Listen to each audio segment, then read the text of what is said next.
Prime Minister Narendra Modi, my dear friend, dear Ursula, ministers, dear Kaya and Maros, good afternoon. Thank you, dear Prime Minister Modi, for welcoming us on this special occasion.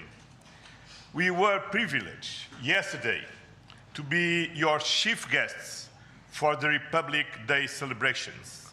Such an impressive display of India's capabilities and diversity. Today is a historic moment. We are opening a new chapter in our relations on trade, on security, on people-to-people ties. I'm the President of the European Council, but I'm also an overseas Indian citizen.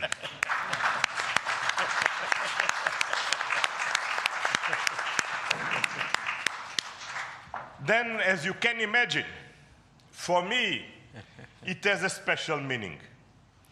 I'm very proud of my roots in Goa, where my father's family came from.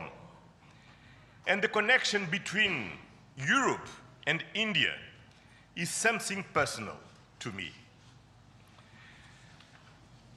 Also because we conclude today our trade negotiations. We relaunched at the latest meeting that I had the pleasure to host in May 2021 in my previous capacity. Our summit sends a clear message to the world. At a time when the global order is being fundamentally reshaped, the European Union and India stand together as a strategic and reliable partners. Today, we are taking our partnership to the next level. As the two largest democracies in the world, we are working hand in hand to deliver concrete benefits for our citizens and to shape a resilient global order that underpins peace and stability, economic growth, and sustainable development. I would like to share three messages. First, the European Union and India must work together towards our shared prosperity and security. India is the world's fastest growing major economy. Trade has flowed between our two continents for centuries. And trade is crucial geopolitical stabilizer and the fundamental source of economic growth. Trade agreements reinforce rules-based economic order and promote shared prosperity. That's why today's free trade agreement is of historic importance, one of the most ambitious agreements ever concluded, creating a market of 2 billion people. In a multipolar world, the European Union and India are working together to grow spheres of shared prosperity.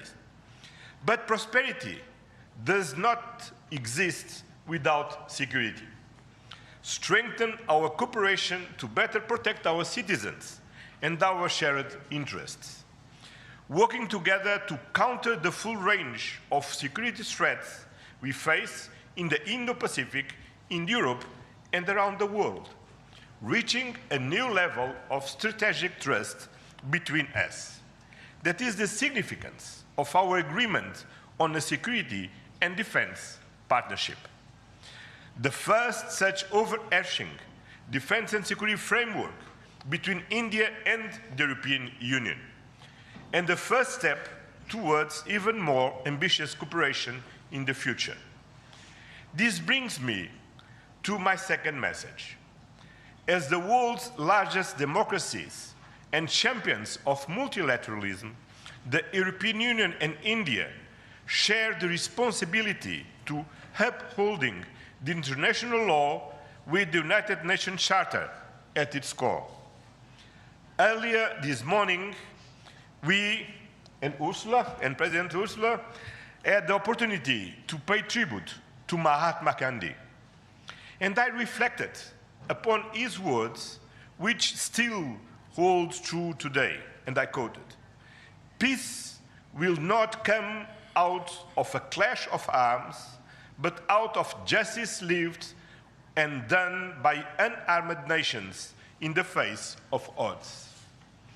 Our summit reaffirmed our commitment to supporting efforts towards a comprehensive, just and lasting peace in Ukraine, one that fully respects Ukraine's independence, sovereignty, and territorial integrity. This is a key moment. We are supporting all efforts to reach a just and sustainable peace. Ukraine has shown its readiness, including at the cost of difficult compromise.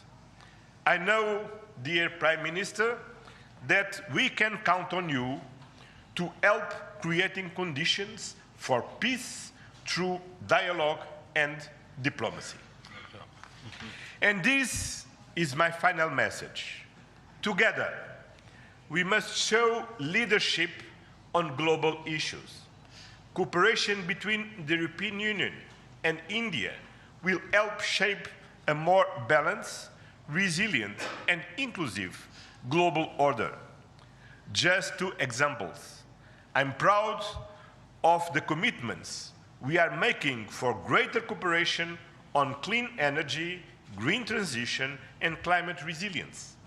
And our collaboration through the Global Gateway and on the India-Middle East-Europe Economic Corridor is decisive for global connectivity. By implementing the ambitious joint comprehensive strategic agenda towards 2030, we will align our priorities with concrete actions for the next 5 years, delivering real benefits to our citizens.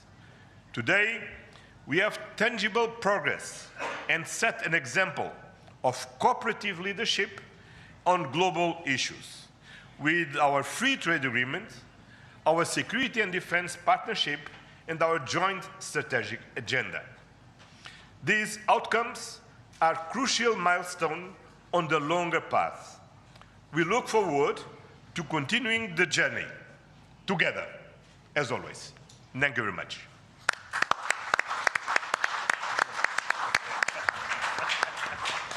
Thank you, sir.